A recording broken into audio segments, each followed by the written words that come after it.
Donc là, je viens envoyer la facture à mon assistant qui va la traiter. Donc je lui envoie. Voilà. Donc là, il va récupérer la facture, donc l'image. Il va l'envoyer à l'OCR, donc la reconnaissance optique de caractère. Ensuite, on va obtenir les résultats, donc qu'on va venir stocker dans notre Google Sheet. Il va uploader la facture sur notre Drive et là, l'assistant va nous donner donc une réponse. Voilà. Donc il nous a renvoyé une réponse. Donc en nous disant que le montant de la facture, il est de 5100 € avec des notes. Donc le paiement est attendu sous 14 jours à compter de la date d'émission. En cas de retard, des pénalités de 10% du montant total seront appliquées. La facture, il nous dit qu'elle est sur le Google Drive au nom facture Dupont Entreprise et qu'on peut la retrouver donc ici. Donc si je clique, voilà, on la retrouve bien ici dans mon dossier au nom de facture Dupont Entreprise. Si on clique dessus, on voit que c'est bien la facture que moi j'ai donnée à l'assistant. Donc la facture, c'est une fausse facture, hein, c'est une facture fictive que j'ai générée exprès pour l'exemple. Donc comme je l'ai montré, du coup, la facture est bien sur notre Drive.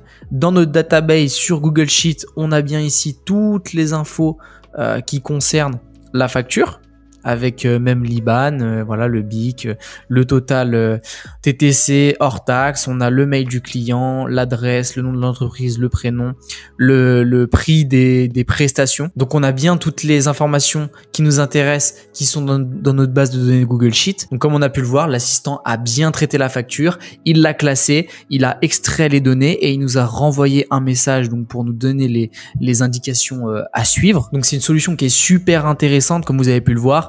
Je sais qu'il y en a beaucoup qui perdent énormément de temps avec les factures, à les mettre sur leur logiciel de comptabilité, à les envoyer au comptable.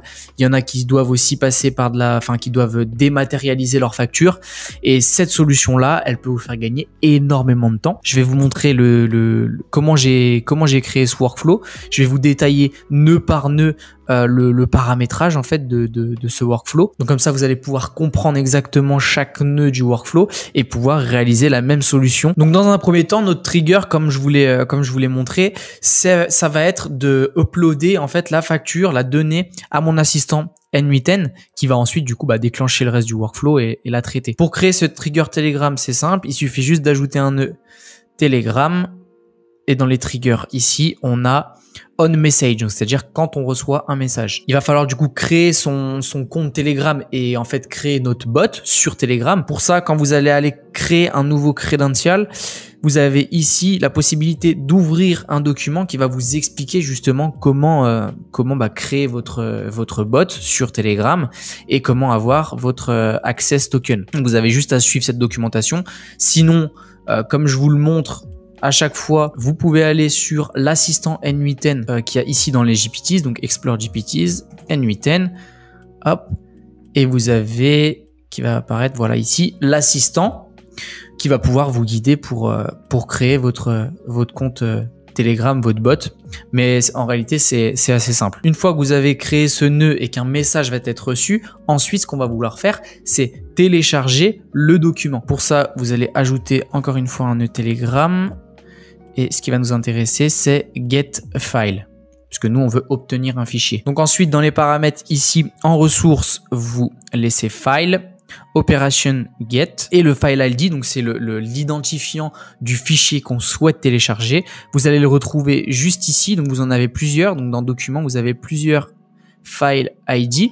À vous de tester et de prendre celui qui correspond donc à votre facture. Donc moi, en l'occurrence, je sais que c'est celui-là, le dernier. Vous le glissez, déposez ici. Et quand vous allez faire Test Step ici, il va vous l'afficher. Donc vous avez juste à cliquer sur Download, hop, pour voir si c'est bien le bon. Et donc voilà, en l'occurrence, moi, c'est bien le bon. C'est bien la facture que j'ai envoyé à l'assistant. Donc c'est important ici que le fichier il soit en binaire pour qu'on puisse derrière le transmettre à la plateforme. Donc notre OCR qui sera en charge de nous extraire tous les éléments de la facture. Ensuite, c'est là qu'on va venir faire intervenir l'OCR et donc on va lui demander, on va envoyer une requête à l'OCR pour qu'il puisse justement extraire les données à partir du PDF. Ça peut être aussi à partir d'une image, JPEG, PNG, peu importe. Pour ça, vous ajoutez un nœud HTTP request. comme ceci. Donc comment ce nœud, maintenant, on va le paramétrer. Donc on va aller sur Llama Cloud. Donc vous avez juste à taper Llama Cloud ici sur Google et vous prenez ici le premier lien, donc Llama Cloud. Vous créez votre compte et vous allez vous retrouver sur la console, sur cette interface-là. Et donc nous, ce qu'on va vouloir, c'est créer donc déjà dans un premier temps une clé API. Donc ce que vous avez juste à faire, c'est générer une nouvelle clé, rentrer le nom et vous aurez votre nouvelle clé API. Et ensuite ici, vous allez dans Parse. Et à droite, ici en haut à droite, vous pouvez voir que vous avez la documentation. Et nous, ce qui va nous intéresser, c'est Using the REST API. Et là, il va nous expliquer en détail comment paramétrer nos 3 requêtes HTTP. Parce que la première, ça va être d'upload notre file, donc c'est-à-dire upload notre facture et start parsing. Donc ça veut dire commencer à extraire en gros les données. Donc on va lui envoyer cette requête-là. Lui, ça va lui prendre quelques secondes pour effectuer cette requête. Donc pour nous, on va mettre un nœud d'attente, en fait, pour attendre ces quelques secondes qui seront passées. On va rajouter un nœud, donc une requête HTTP encore pour check le statut, donc pour obtenir le statut de la requête. Et si la requête a été effectuée avec succès, eh ben on va ajouter une 3e requête HTTP get the result pour pouvoir obtenir les résultats en fait de la requête, donc c'est-à-dire récupérer les données. Donc ce qui est bien, c'est que là ils sont tous à la suite et ils vont être assez simples à traiter. Donc la première requête qu'on va configurer, c'est celle-là. Vous avez juste ici à copier donc le CURL. Ici, vous l'importez comme ceci. Boum. Et donc là, comme ça, il paramètre en fait automatiquement notre requête. Donc elle est parfaitement paramétrée. La seule chose qu'il va falloir faire, c'est venir ici remplacer ce qu'il y a décrit par notre clé API, donc bearer, et ensuite vous rentrez ici votre clé API. Donc à partir de ce moment-là, en output, il va nous sortir l'ID donc de la requête et le statut, donc pending, donc c'est normal. On vient de lui envoyer la requête, donc lui il est encore en attente. Il va lui falloir quelques secondes pour pouvoir l'effectuer. C'est pour ça que derrière, on va venir mettre un module wait, donc d'attente de 5 secondes, pour ensuite vérifier le statut, et un module if, si la requête a été effectuée avec succès, le chemin continue. Si elle n'a pas été terminée, eh ben ça vient refaire en fait une boucle, ça attend à nouveau 5 secondes et ensuite on recheck le statut et à partir du moment où c'est effectué avec succès, le chemin continue. Donc du coup, comme je vous l'ai dit, vous ajoutez un module wait, donc c'est assez simple. Vous avez juste à ajouter un nœud hop wait et vous le paramétrez sur, moi je l'ai paramétré sur 5 secondes. Hop. Voilà. Ensuite, vous venez rajouter une requête HTTP, donc comme on l'a fait juste ici. Et dans cette requête HTTP, on va revenir dans notre documentation. C'est cette partie-là qui va nous intéresser. On vient copier le CURL, on l'importe, boum, comme ceci. Et là, on voit qu'il va falloir changer 2 choses. Encore une fois, ici, rentrer notre clé API. Et la deuxième chose ici, c'est de rentrer l'ID en fait de la requête. Donc on l'enlève, on passe en expression. Et ici dans le schéma, l'ID, il sort du module wait, il est juste ici. Une fois que cette requête va être effectuée, vous allez toujours avoir l'ID de la requête et vous aurez ensuite le statut qui cette fois-ci sera sur success, donc c'est-à-dire que la requête aura été effectuée avec succès. Et donc à partir de ce moment-là, on va pouvoir du coup obtenir les résultats. On rajoute un module if, comme je vous l'ai dit, si le statut est bien égal à succès, et ben le workflow continue, sinon il réalise une boucle. Et donc la 3e requête pour obtenir les résultats, c'est encore une fois une requête HTTP, donc vous ajoutez un nœud HTTP request et dans la documentation, c'est cette dernière partie qui va nous intéresser. On copie le CURL, hop, on le rentre ici, on l'importe et donc ici il y a toujours cette clé API à changer. Et le job ID ici, comme on peut le voir, qui est aussi à changer. Donc on passe en expression.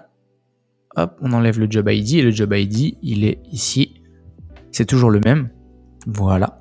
Et donc à partir de ce moment-là, Quand ce nœud-là va être effectué, on va obtenir toutes les informations qui concernent la facture. Donc, comme vous pouvez le voir ici, Markdown, on a bien toutes les informations. Donc, c'est-à-dire le nom de l'entreprise, l'adresse, on a le numéro de SIRET, l'email, le numéro de téléphone, la date d'émission de la facture, d'échéance, toutes les informations en fait qui vont nous intéresser sur la facture. Donc à partir de ce moment-là, on a bien toutes les informations. Nous, le problème, c'est qu'on va vouloir en fait que tous les champs soient à part, c'est-à-dire qu'on ait un champ email, un champ numéro de téléphone, un champ description, un champ numéro de SIRET, etc., etc. Et là, en fait, on voit que toutes les informations sont dans le même champ Markdown. Donc nous, va falloir qu'on les dispatche pour pouvoir derrière les uploader sur notre base de données Google Sheet. Pour ça, on établit un code. Donc ce code-là, je l'ai généré avec ChatGPT. Et donc, on peut voir ici que le Markdown qu'on a de base avec toutes les informations qui sont un petit peu déstructurées, et ben là, elles sont toutes restructurées champ par champ. Donc, c'est-à-dire le numéro de facture, la date d'émission, d'échéance, le nom du client, entreprise, l'adresse, l'email, les prestations, les totaux, l'IBAN, les conditions de paiement, etc., etc. Et donc, comme ça, on va pouvoir prendre chaque champ et les rentrer sur notre base de données Google Sheet. Et donc, le nœud suivant, vous l'avez compris, c'est notre base de données Google Sheet. Donc, vous la paramétrez de la manière suivante. Vous laissez en Sheet Within Document. Opération, c'est Append Row. Donc, c'est-à-dire qu'on veut ajouter une ligne. Vous sélectionnez votre bonne feuille de calcul. Et ensuite, ici, c'est assez simple. Vous allez avoir toutes les colonnes. Voilà, donc toutes les colonnes qui sont ici. Vous allez les retrouver en en-tête, juste ici de chaque champ, et vous aurez juste en fait ici à glisser-déposer le numéro de la facture, la date d'émission, la date d'échéance, etc., ainsi de suite. Donc à partir de ce moment-là, on aura bien alimenté toute notre base de données, donc tous les champs qui nous intéressent ici seront alimentés sur notre base de données. Maintenant, ce qu'on va vouloir faire, c'est récupérer du coup notre facture, la mettre sur notre Google Drive et ensuite demander à l'agent qui nous renvoie tout simplement une réponse sur Telegram. Ici, on remet un nœud getFile, donc en fait le même que celui-ci, pour récupérer au format binaire du coup le fichier. On est obligé de le récupérer au format binaire pour ensuite sur le nœud d'après l'uploader. Ce nœud-là, le nœud qui va nous permettre d'uploader en fait notre facture sur notre Google Drive, c'est important qu'il reçoit par le nœud précédent un format binaire. Je peux pas ici sur ce nœud Google Drive récupérer le format binaire qui est ici. C'est pas possible. Il faut qu'il soit juste sur le nœud précédent. Du coup, ce nœud-là, il est paramétré exactement comme le premier nœud. Et ensuite, pour notre nœud Google Drive, donc vous rentrez votre compte Google Drive, vous mettez la ressource en file, operation upload. Nous, ce qu'on veut, c'est uploader sur le Drive. Et input data file name, vous rentrez data qui correspond à ce fichier-là précédent. Le nom du fichier donc qu'il y aura sur Google Drive, c'est-à-dire ce nom-là, c'est celui-ci. Donc j'ai mis facture / et le nom de l'entreprise. Et donc vous uploadez ce fichier-là sur le bon drive et sur le bon dossier. Ensuite, j'ai rajouté un nœud set. Donc ce nœud-là, vous l'ajoutez en faisant set. Donc vous avez edit field ici set. C'est juste pour ensuite transmettre les informations à l'agent de manière un peu plus simple. J'ai juste ici donné le markdown en fait qu'on avait juste avant en nommant le champ comme information de facture, et ici le fichier, donc enfin le nom du fichier facture du point entreprise. Donc ça va nous servir juste après pour pouvoir répondre sur Telegram. C'est que du plus. Et donc nous voilà sur la fin. Donc on va créer notre agent qui va récupérer les informations et nous transmettre sur Telegram la réponse. Donc pour ça, vous ajoutez un agent, donc AI Agent. En modèle, donc moi j'ai utilisé OpenAI GPT-4o. En mémoire, vous utilisez donc Windows Buffer Memory.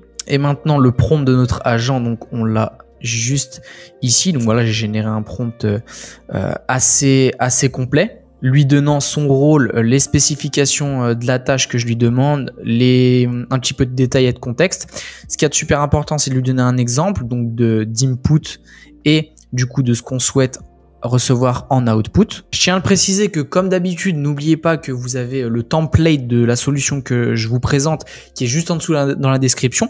Vous avez juste à rentrer votre mail et télécharger la ressource que vous pourrez ensuite importer dans N8N. Donc ça, c'était notre gros prompt. Et ici, dans le texte, on vient lui donner un petit peu de précision. Donc les informations de la facture et le nom du fichier. Donc c'est ce que j'ai ici paramétré dans le set. Voilà.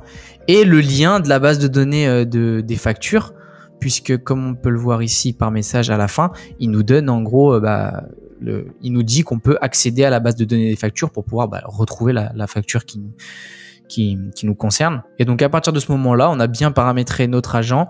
Il va nous résulter comme output le message qu'on va pouvoir envoyer via Telegram. Donc vous ajoutez à la fin un nœud Telegram qui va être send a text message. Vous laissez ressources en message, opération send message. Le chat ID, il est dans le premier nœud qu'on a juste ici.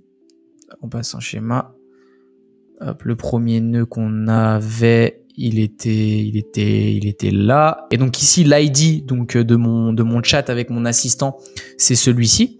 Donc on vient le glisser-déposer dans le chat ID. Et le texte qu'on a ici, c'est l'output de notre agent qu'on vient glisser. Et donc à partir de ce moment-là, c'est fini. Le nœud Telegram a bien été paramétré et il va bien nous renvoyer du coup le message de confirmation. Je tiens à préciser une chose, c'est qu'ici on a traité notre facture au format PDF et on a extrait les données via un OCR, mais on aurait pu aussi le faire via Information Extractor en rentrant juste ici un modèle de langage comme par exemple OpenAI. Le problème, c'est que les modèles de langage qui ne sont pas des OCR ne sont pas spécialisés en fait pour extraire les données à partir d'une image.